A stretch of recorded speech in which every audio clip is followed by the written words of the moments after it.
तो चलिए दोस्तों, आज हम लोग बात करने वाले हैं कि ग्रेजुएशन में कॉपी कैसे करना चाहिए, पेपर को कैसे लिखना चाहिए। ठीक है, तो पूरी की पूरी वीडियो इसी टॉपिक पे होने वाली है कि ग्रेजुएशन यानी कि बीए, बीकॉम, बीएससी, आप किसी में भी पढ़ाई कर रहे हो, बीए, बीकॉम या बीएससी, तो आपको किस प्रकार से पेपर करना चाहिए ताकि आपके मार्क्स अच्छे आ जाएँ। तो पहले मैं अपना रिजल्ट दिखा देता हूँ यार, ताकि आपको विश्वास हो जाए कि मैंने लाया है 70+ मार्क्स लाए हैं। ठीक है, ग्रेजुएशन में 70% प्लस मार्क्स लाया है, एंड आप भी ला सकते हैं। कैसे वो मैं बताऊंगा। तो चलिए पहले मैं अपना रिजल्ट दिखाता हूँ। ठीक है,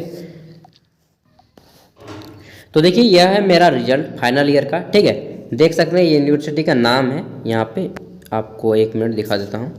तो ये यूनिवर्सिटी का नाम है और यहाँ पे मेरा देख लीजिए 2400 में से कितने मार्क्स आए हैं। तो 2400 में से 1697 मार्क्स आए हैं, जबकि ऑनर से मेरा पॉलिटिकल साइंस। ठीक है, और थियोरी ये वाला है।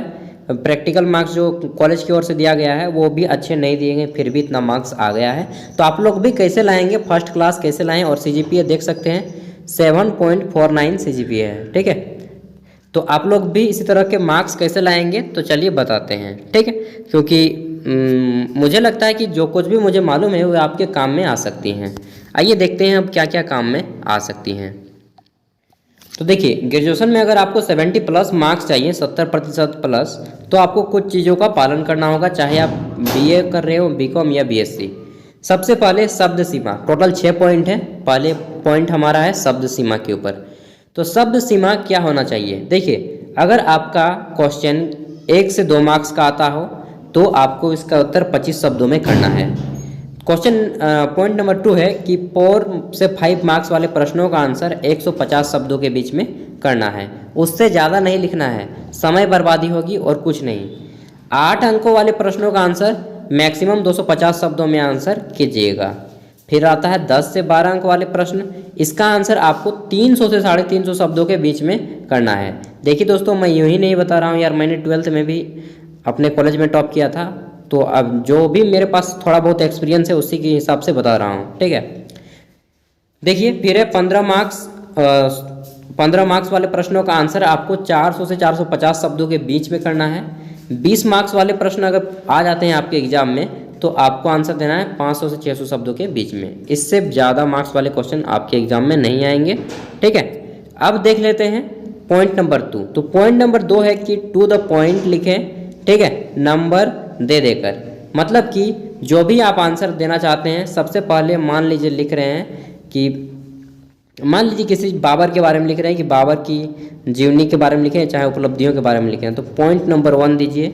ठीक है, फिर ये पॉइंट नंबर 2, सबसे पहले परिचय पॉइंट नंबर 1, और अंतिम में दे दीजिएगा निष्कर्ष। ठीक है, किसी भी आंसर को इस तरह से अगर आप डिफाइन करते हैं पॉइंट वाइज करके और टू द पॉइंट में लिखते हैं, ज़्यादा घुमा फिराना नहीं है, तो आपको ये 2 नंबर पॉइंट में करना है। तीसरा आपको ध्यान देना है कि दोनों तरह स्केल खींचे। जैसे कि ये आपका पेपर है मान लीजिए, ठीक है, ये पेपर आपको मिल गया है, तो ये पेपर जो मिला ना, मैं क्या करता था, चाहे 10 में हो, चाहे 12th में हो, चाहे ग्रेजुएशन में हो, इस तरह दोनों साइड स्केल मार देता था, दोनों साइड।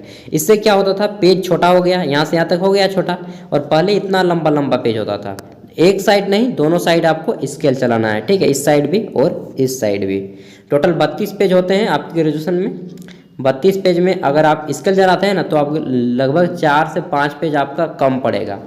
ठीक है, तो वही आपका लगभग 28 पेज मान के चलिए ना, 28 पेज हो गया, 4 पेज के और स्केल खींच देते हैं तो उसी में ख़त्म हो जाता है। तो 28 पेज आप चाहें तो जल्दी से लिख सकते हैं, इस तरह से स्केल खींचना है, यह एक स्मार्ट तरीका है। ठीक है, आगे देखते हैं। तो दोस्त फ़ोन आ गया था, ठीक है, बीच में आ जाता है यार, डॉक्टर फ़ोन कर दिए। चलिए कोई बात नहीं। देखिए हम लोग बात कर रहे हैं, तो यहाँ पे क्या था कि दोनों तरफ आपको स्केल खींचना है। ठीक है, ये स्मार्ट तरीका है, ये हार्डवर्क नहीं है। अब देखिए चौथा पॉइंट क्या करना है। चौथा पॉइंट आपको करना है ब्लू तथा ब्लैक पेन दोनों का इस्तेमाल करना है। ठीक है, ब्लू और ब्लैक पेन। ब्लू पेन से क्या करना है, आपको आंसर लिखना है, और ब्लैक पेन से पॉइंट करना है। जैसे कि हम कर दिए पॉइंट नंबर 1, भारतीय संविधान के मौलिक अधिकार। ठीक है, फिर कर दिए 2 नंबर पॉइंट, भारतीय संविधान के मौलिक कर्तव्य। इस तरह से जितने भी पॉइंट है उन सबको ब्लैक पेन से कीजिएगा, और आंसर पूरा डिटेल में ब्लू पेन से कीजिएगा। और अगर आपको क्वेश्चन भी लिखना है तो क्वेश्चन भी आप ब्लैक पेन से ही लिखें, ठीक है। तो ये हो गया ब्लैक पेन और ब्लू पेन का यूज। इसके अलावा और किसी पेन का उपयोग ना करें आप। पांचवा आपको जो करना है वो मैं बता रहा हूँ, सरल भाषा में लिखना है, यानी कि आपको किताबी भाषा का प्रयोग नहीं करना है। किताब पढ़ के जाइए, लेकिन उसको ऐसा लिखिए ना जैसे कि आप अपने दोस्त को या फिर मुझे ही समझा रहे हैं। जब हम किसी आदमी को समझा रहे हैं तो कैसा अपना ही भाषा का प्रयोग करते हैं। जैसे कि हम बताना चाहते हैं कि इस तरह हुआ और फिर जब राजा ने हमला किया तो ये दोनों भाई अलग हो गए, इस तरह से कुछ बताना है, ठीक है। अपने भाषा में लिखना है, कठिन शब्दों का प्रयोग नहीं करना है। एकदम समझाना है कि हम अपने पिताजी को समझा रहे हैं तो कैसे समझाएंगे, ठीक है, उस तरह से। छठा पॉइंट, जब आपको कुछ भी ना आता हो, आंसर के बारे में पता ही नहीं चलता हो कि पुनः पैक्ट क्या है, या फिर पूछ दे कि इंटरनेशनल मॉनेटरी फंड के बारे में लिखें और आपको कुछ मालूम ही नहीं है कि क्या होता है इंटरनेशनल मॉनेटरी फंड, ठीक है। तब उस स्थिति में इतना तो मालूम है कि क्वेश्चन क्या बोल रहा है, इंटरनेशनल मॉनेटरी फंड, तो गैस करना है कि इंटरनेशनल यानी कि अंतर्राष्ट्रीय, मॉनेटरी यानी कि आपका होगा कोई यार मॉनिटर करने वाला, और फंड मतलब कि रुपया।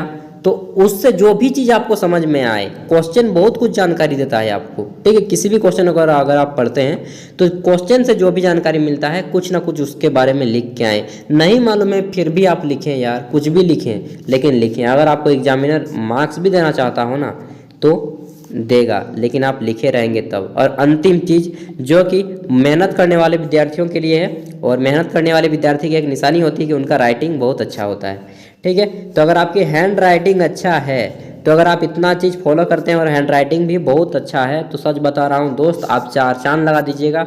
मेरा तो 70% आया था, आपका बता रहा हूँ 75-77% तक आप ला सकते हैं, ठीक है। इतना परसेंट तक अगर आप उठा सकते हैं, अगर आपका राइटिंग मेरी तरह देख रहे हैं ना, अगर इससे अच्छा है या फिर मेरी भी तरह है तो काम चल जाएगा। 70+, मेरा तो 70 ही आया, आप लोग 77 तक स्कोर कर सकते हैं आर्ट्स में भी। और साइंस वालों का तो आता ही है, क्योंकि साइंस तो ऑलरेडी है ही है, ठीक है। तो साइंस और कॉमर्स में आएगा ही, लेकिन आर्ट्स में आप 77% तक ला सकते हैं इन तरह से फॉलो करके इन रूल को, ठीक है।